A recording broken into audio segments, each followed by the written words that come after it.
স্বাগতম, আমি রুহি। আপনার যদি 3000 মিলিমিটার জুম সহ একটি ক্যামেরা থাকে তাহলে আপনি কোথায় জুম করবেন? যদি আমার থাকতো সেক্ষেত্রে আমি কি করতাম সেটা আপনাদেরকে দেখাচ্ছি। ভাবতে পারেন আমরা 2 কিলোমিটার দূর থেকে এই লেখাটি কত স্পষ্টভাবে পড়তে পারবো।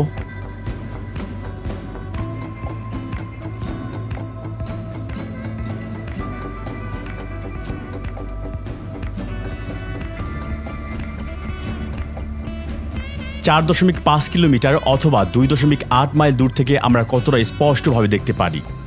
এখানে আমরা এমনকি সেই দিন লোকেরা কি পোশাক পরেছে তা দেখতে পারি এবং দ্য গ্যালাটা টাওয়ারের খুব কাছের ভিউ পেতে পারি। কি আছে ওই পাহাড়ের উপরে? এখানে আমরা 6 কিলোমিটার দূর থেকে মানুষ কি করছে তা দেখতে পাচ্ছি।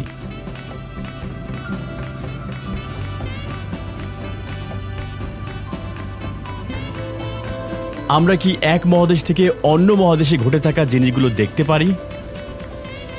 এই ভিডিওতে আপনি এশিয়ান দিক থেকে ইস্তাম্বুলের ইউরোপীয় দিকটি দেখতে পাবেন।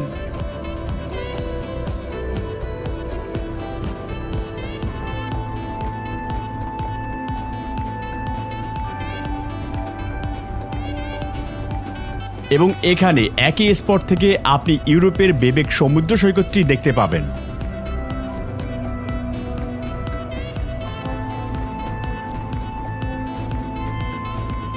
আমরা এই ভিডিওতে বিভিন্ন গ্রহ আপনাদেরকে জুম করে দেখাবো। এক দেশ থেকে আরেক দেশের ভিডিও করা কি মোটেও সম্ভব? এখানে দেখুন, তুরস্ক থেকে গিরিজ দেখা যাচ্ছে। ভালোভাবে দেখুন, আমরা এখান থেকে ঘরের জানালা, বারান্দা, বেগুনি ফুল এবং নৌকাও দেখতে পাচ্ছি। কেমন হবে যদি এক শহর থেকে আরেক শহর স্পষ্টভাবে দেখা যায়? আমরা এখন ইস্তাম্বুলের একটি দ্বীপে রয়েছি এবং আমাদের ক্যামেরা অন্য একটি শহর ইয়ালোবের দিকে তাক করা রয়েছে।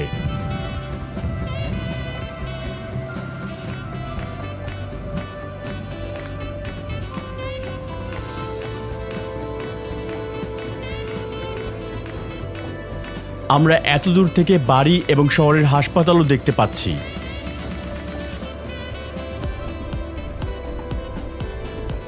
পৃথিবীর আকার গোলাকার হওয়ার কারণে নির্দিষ্ট দূরত্বের পরে আর দেখা সম্ভব হয় না। তাহলে প্রশ্ন হচ্ছে, স্পষ্টভাবে আমরা কত দূর পর্যন্ত দেখতে পারি? এই ভিডিওতে আমরা এক দ্বীপ থেকে পুরো উপসাগর পাড়ি দিয়ে ইয়ালোবার আর্মুটুল জেলার বিদ্যুৎ কেন্দ্রগুলো পর্যবেক্ষণ করেছি, যা প্রায় 38 কিলোমিটার দূরে রয়েছে।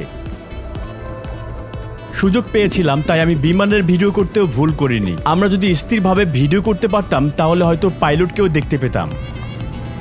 কেমন হয় যদি আরও দূরে যাওয়া যায়, যেমন অন্য গ্রহে? স্কাই ভিউ নামে একটি অ্যাপ্লিকেশনের মাধ্যমে আমরা সোলার সিস্টেম, এমনকি চাইলে আমরা গ্যালাক্সিও দেখতে পারি। আমাদের ফোনের স্ক্রিনে সাদা সাদা ডট রয়েছে, আসলে এগুলো হলো আকাশের তারা।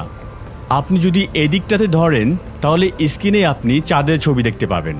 দেখুন, চাঁদটি ঠিক একই জায়গায় রয়েছে। আপনি যদি ওই দিকে দেখেন তাহলে আপনি দেখতে পাবেন জুপিটার দেখা যাচ্ছে। আপনি যদি গভীরভাবে দেখেন তাহলে আপনি দেখতে পাবেন বিবর্ণ হলুদ বর্ণের কিছু একটা, আর এটাই হলো জুপিটার। এখানে আর কি কি আছে? আমাদের গ্যালাক্সি এবং অন্যান্য গ্যালাক্সি আরো অনেক কিছুই দেখতে পাচ্ছি। এখানে আপনি শনি গ্রহ দেখতে পাবেন, কিন্তু খালি চোখে এটা দেখা সম্ভব নয়। তবে খুব শীঘ্রই আমরা এই সমস্ত গ্রহগুলোকে জুম করব এবং চেষ্টা করব সবকিছু দেখার। মঙ্গল গ্রহকে বলা হয় লাল গ্রহ, কারণ এর পৃষ্ঠে চারপাশে আয়রন অক্সাইড রয়েছে। এই গ্রহের ঋতুগুলোর সাথে আমাদের পৃথিবীর অনেক বেশি মিল রয়েছে। আমরা এখন 55 কিলোমিটার দূর থেকে এটাকে দেখছি। চলুন এবার সৌরজগতের দৈত্য বৃহস্পতি গ্রহকে দেখা যাক। এটা এতটাই বড় যে এটা প্রায় 1320টি পৃথিবীর সমান। আমরা দেখতে পাচ্ছি 4টি স্যাটেলাইট প্রদক্ষিণ করছে। আপনি বৃহস্পতির যে পৃষ্ঠতল দেখছেন এটি কিন্তু সলিড নয়। কেউ কেউ এটিকে বলে থাকেন গ্যাসের দৈত্য। যদি মহাকাশযান নিয়ে সেখানে যাওয়া হয় তাহলে আপনি পা রাখার জন্য নিচে কোনো পৃষ্ঠ পাবেন না। পৃথিবীতে থাকা একজন ব্যক্তি যার ওজন 100 কেজি, সে যদি বৃহস্পতি গ্রহে যায় তবে সেখানে তার ওজন হবে 240 কেজি ওজনের সমান। আপনি এখন এটিকে 600 মিলিয়ন কিলোমিটার দূর থেকে দেখতে পাচ্ছেন। আমরা যদি একটি বিমানে এই দূরত্ব অতিক্রম করতে চাই তাহলে আমাদের সময় লাগবে 35,000 দিনের সমান। দেখতে পাচ্ছেন সেই বিখ্যাত লাল অংশ। এই অংশটিতে আসলে 340 বছর ধরে বিশাল উচ্চচাপের ঝড় বইছে। অনেকে এটাকে নরক বলে থাকেন, যা পৃথিবীর 3 গুণের সমান। ব্যক্তিগতভাবে আমি শনি গ্রহ সম্পর্কে জানতে অনেক বেশি আগ্রহী। তো চলুন দেখা যাক এটিকে ভালোভাবে দেখতে কোথায় আমাদেরকে জুম করতে হবে। এই তো শনি গ্রহ, চলুন এটার দিকে তাক করি, দেখা যাক।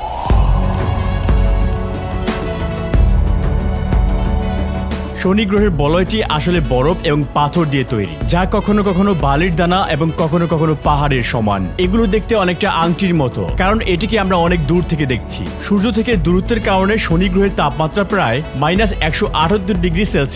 আমরা এটিকে এখন 1.2 বিলিয়ন কিলোমিটার দূর থেকে দেখছি। একটি বিমানে করে সেখানে যেতে প্রায় 164 বছর সময় লাগবে। সূর্য থেকে শনি গ্রহে আলো আসতে এবং পৃথিবীতে আমাদের চোখে প্রতিফলিত হতে 66 মিনিট সময় লাগে। তার মানে আপনারা বর্তমানে শনি গ্রহের 66 মিনিট আগের অবস্থা দেখেছেন।